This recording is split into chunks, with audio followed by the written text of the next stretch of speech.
Hello guys, welcome back to my YouTube channel. आज के इस वीडियो में हम चैप्टर 5 को पढ़ेंगे और इसके पिछले वीडियोस को भी आप देख सकते हैं जिसमें मैंने चैप्टर 1, 2, 3, 4 तक कंप्लीट किया है। और ये एनसीईआरटी हिस्ट्री का क्लास 6 का आपका चैप्टर आज 5 है। देखिए, आप एनसीईआरटी को इग्नोर नहीं कर सकते हैं और ये मैंने खुद के पढ़ने के लिए बनाया है कि अगर मैं यूपीएससी का एग्ज़ाम दूं या फिर स्टेट पीसीएस का एग्ज़ाम दूं तो मैं कम से कम समय में अधिक से अधिक बार इसे रिवीजन कर सकूं, क्योंकि आप सभी को पता है कि पूरी बुक को बार बार रिवीजन करना ये पॉसिबल नहीं है। तो इसलिए नोट्स बनाए जाते हैं। तो आप भी नोट्स बना सकते हैं। अगर आप एक सीरियस कैंडिडेट हैं तो आप भी नोट्स बना सकते हैं और जो भी चीज़ें आपको इम्पोर्टेंट लगे इस वीडियो में आप उसको लिख सकते हैं। तो चलिए स्टार्ट करते हैं। क्या बताती हैं हमें किताबें एवं कब्रें।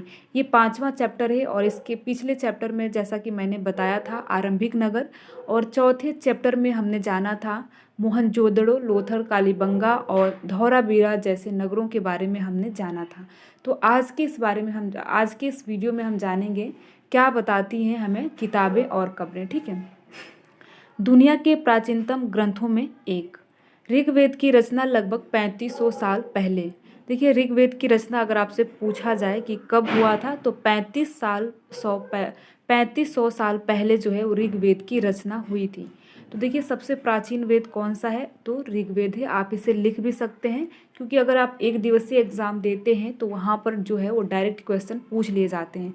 अगर आप यूपीएससी जैसे या फिर स्टेट पीसीएस का एग्ज़ाम देते हैं तो उसमें जो है थोड़ा सा फैक्ट देकर आपसे क्वेश्चन पूछ लिए जाते हैं। तो आपको चीज़ों को ध्यान में रखना है।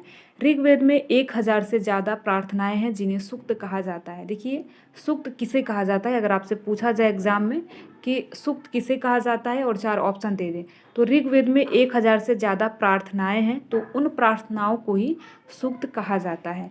सूक्त का मतलब होता है अच्छी तरह से बोला गया। ये देवताओं की स्तुति में रचे गए थे, यानी देवताओं की प्रार्थनाओं के लिए ये रचे गए थे। और सूक्त का मतलब यही होता है कि अच्छी तरह से बोलना, जिसे ऋग्वेद में 1000 से ज़्यादा प्रार्थनाएं हैं उन्हें सूक्त कहा जाता है। आगे देखते हैं। इसमें 3 देवता बहुत ही महत्वपूर्ण हैं। इसमें से जो है 3 देवता बहुत ही महत्वपूर्ण है। कौन कौन है? इंद्र, अग्नि, इंद्र, सोम। ठीक है।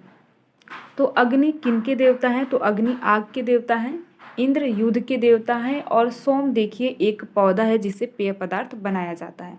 तो इस चीज़ को आपको ध्यान में रखना है और आप लिख भी सकते हैं, क्योंकि एग्जाम में डायरेक्ट क्वेश्चन पूछ लिए जाते हैं कि अग्नि किसके देवता हैं। तो अग्नि जो है आग के देवता हैं, इंद्र युद्ध के देवता हैं और सोम जो है एक पौधा है।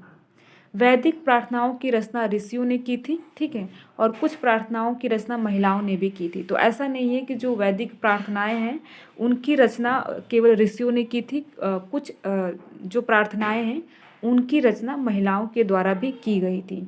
ऋग्वेद की भाषा प्राक संस्कृत या बौद्धिक संस्कृत कहलाई। ऋग्वेद का उच्चारण किया जाता था, सुना जाता था, न कि पढ़ा जाता था। तो देखिए, इस चीज़ को भी आपको ध्यान में रखना है कि प्राचीन समय में ऋग्वेद का उच्चारण किया जाता था और केवल व केवल सुना जाता था, पढ़ा नहीं जाता था। रचना के कई सदियों बाद इसे पहली बार लिखा गया और इसे छापने का काम तो लगभग 200 साल पहले हुआ है। इसलिए उसको पढ़ा नहीं जाता था, क्योंकि लिखा ही नहीं गया था तो पढ़ा क्या जाएगा। ठीक है। अगली हेडिंग देखते हैं, संस्कृत भाषा और अन्य भाषाएं। संस्कृत भाषा भारत यूरोपीय भाषा परिवार का हिस्सा है। ठीक है। अगर आपसे पूछा जाए कि संस्कृत भाषा किस भाषा परिवार का हिस्सा है तो भारतीय भाषा परिवार का हिस्सा है। भारत की अन्य भाषाएं असमिया, गुजराती, हिंदी, कश्मीरी और सिंधी एशियाई भाषाएं जैसे फारसी तथा यूरोप की बहुत सी भाषाएं जैसे अंग्रेजी, फ्रांसीसी, जर्मन, यूनानी, इतालवी, स्पेनिश आदि इसी परिवार से जुड़े हुए हैं। यानी किस परिवार से जुड़े हुए हैं तो भारतीय परिवार का ये सब हिस्सा है। आगे देखते हैं, मवेशी, घोड़े और रथ। ऋग्वेद में मवेशियों, बच्चों खासकर पुत्रों और घोड़ों की प्राप्ति के लिए अनेक प्रार्थनाएं हैं। ऋग्वेद में देखिए मवेशियों, बच्चों और खासकर से बच्चों में पुत्रों के लिए और घोड़ों की प्राप्ति के लिए अनेक प्रार्थनाएं हमें ऋग्वेद में देखने को मिलती हैं। यज्ञों में घी और जानवरों की भी आहुति देवी देवताओं के लिए दी जाती थी। यज्ञों में जो है वो प्राचीन समय में घी और जानवरों की आहुति जो है वो देवी देवताओं के लिए दी जाती थी। लोगों की विशेषता बताने वाले शब्द। ठीक है, अगली हेडिंग आप यहाँ पर देख सकते हैं कि लोगों की विशेषताएं बताने वाले शब्द। लोगों का वर्गीकरण काम, भाषा, परिवार या समुदाय, निवास स्थान या संस्कृत परंपरा के आधार पर किया जाता है। देखिए आज भी आप देखते होंगे कि जो लोगों का वर्गीकरण है वो कई आधार पर हमें देखने को मिलता है, यानी कि भाषा, परिवार, समुदाय, निवास स्थान, इन सभी के आधार पर जो है हमें वर्गीकरण लोगों का देखने को आज भी मिलता है। जिन लोगों ने ऋग्वेद के प्रार्थनाओं की रचना की वे खुद को आर्य कहते थे। देखिए जिन लोगों ने ऋग्वेद में जो प्रार्थनाएं थी, जिन्हें सूक्त कहा जाता था, उनकी जो रचना की उनको आर्य कहा, वो खुद को आर्य कहते थे। और अपने विरोधियों को दास या दस्यु कहते थे। दस्यु यज्ञ नहीं करते थे और शायद दूसरी भाषा बोलते थे। जो दस्यु थे यानी जो दास थे वो यज्ञ नहीं करते थे। यज्ञ कौन करता था? तो आर्य लोग यज्ञ करते थे। और जो दस्यु लोग थे ये दूसरी भाषा बोलते थे। बाद में दास का मतलब गुलाम हो गया और कुछ समय बीता तो जो दास थे उनका मतलब गुलाम हो गया। दास वे स्त्री और पुरुष होते थे जिन्हें युद्ध में बंदी बनाया जाता था, उन्हें मालिक की जायदाद माना जाता था। जो दास थे उन्हें युद्ध के लिए जो है वो बंदी बनाया जाता था और जो उनके मालिक होते थे वो उनको अपनी जायदाद समझते थे। ठीक है। खामोश प्रहरी कहानी महापाषाणों की। महापाषाण कब्रें बनाने की प्रथा की शुरुआत लगभग 3000 साल पहले हुई थी। अगर आपसे एग्जाम में पूछा जाए कि महापाषाण कब्रें बनाने की प्रथा की जो शुरुआत है वो कब हुई थी, तो ये चीज़ आपको ध्यान में रखनी है कि 3000 साल पहले हुई थी। महापाषाण कब्रें दक्षिण भारत, उत्तर पूर्वी भारत और कश्मीर में प्रचलित थी। जो महापाषाण कब्रें बनाने की प्रथा थी वो दक्कन और इसी के साथ दक्षिण भारत, उत्तर पूर्वी भारत और कश्मीर में ये प्रचलित थी। मृतकों को काले लाल मिट्टी के बर्तनों में दफनाया जाता था, यानी उस समय के जो डेड बॉडी होती थी उन्हें काले और लाल मिट्टी के बर्तनों में दफनाया जाता था। इनके साथ लोहे के औजार, हथियार, घोड़े के कंकाल और सामान और सोने के गहने भी मिले हैं। देखिए जो भी मृतक होते थे उस समय में उनको काले और लाल मिट्टी के बर्तन में दफनाया जाता था और उनके पास हमें लोहे के औजार, घोड़े के कंकाल और सामान मिले हैं, जिनसे ये पता लगता है कि वे डेड बॉडी के साथ इन सारी वस्तुओं को दफना देते थे। कभी कभी एक से अधिक कंकाल भी महापाषाणों में मिले हैं। कभी कभी ऐसा भी पाया गया है कि एक से अधिक कंकाल जो है वो महापाषाणों में मिले हैं। महापाषाणों में एक व्यक्ति की कब्र में 33 सोने के मनके और शंख पाए गए हैं। दूसरे कंकालों के पास सिर्फ कुछ मिट्टी के बर्तन ही पाए गए हैं। ये दफनाए गए लोगों की सामाजिक स्थिति में भिन्नता को दर्शाता है। देखिए कुछ ऐसे लोग थे, कुछ ऐसी कब्रें हमें मिली है जहाँ पे सोने के मनके, शंख पाए गए हैं, और वहीं दूसरी जगह कुछ ऐसे भी कब्रें मिली हैं जहाँ पे केवल मिट्टी के बर्तन पाए गए हैं, जिससे ये अनुमान लगाया जाता है उनकी सामाजिक स्थिति की, यानी जिसके पास सोना होगा, मनके होगा, वो आर्थिक रूप से काफ़ी संपन्न होंगे, और जिनके पास केवल मिट्टी के बर्तन मिले हैं वो उतना संपन्न नहीं होंगे। तो इससे जो है वो सामाजिक स्थिति का पता चलता है। इनाम गांव में एक विशिष्ट व्यक्ति की कब्र है। देखिए इनाम गांव से हमें एक विशिष्ट व्यक्ति की कब्र मिली है।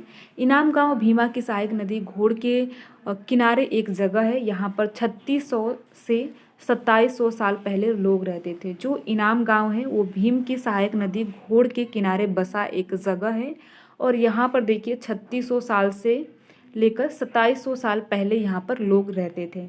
यहाँ के वयस्क लोगों को गड्ढे में सीधा लिटाकर दफना दिया जाता था। उनका सिर उत्तर की ओर होता था। कई बार उन्हें घर के अंदर ही दफनाया जाता था। देखिए ये जो भी हमें साक्ष्य मिले हैं उनके हिसाब से ये अनुमान लगाया जाता है, जो आर्कियोलॉजिस्ट होते हैं वे अनुमान लगाते हैं कि जो वयस्क थे उस समय के, उन्हें गड्ढे में लिटाया जाता था, क्योंकि वहाँ से हमें कंकाल मिले हैं। क्या बताते हैं हमें कंकाल के अध्ययन। ठीक है। आज से लगभग 2000 साल पहले चरक नाम के एक प्रसिद्ध वैद्य हुए थे। आज से 2000 साल पहले चरक नाम के, ये काफ़ी इम्पोर्टेंट है, आपको इसको याद रख लेना है। तो देखिए चरक नाम के एक प्रसिद्ध वैद्य हुआ करते थे जिन्होंने चरक संहिता की रचना की। अगर आपसे एग्जाम में पूछा जाए कि चरक संहिता की रचना किसने की, तो आपको याद रखना है कि चरक ने की थी। देखिए आपको जो भी चीज़ें इंपॉर्टेंट लगे आपको अपने हिसाब से, तो उस चीज़ को आप लिख सकते हैं। चरक ने बताया कि मनुष्य के शरीर में 360 हड्डियां होती थी। यह आधुनिक शरीर रचना विज्ञान की 206 हड्डियों से काफ़ी ज़्यादा है।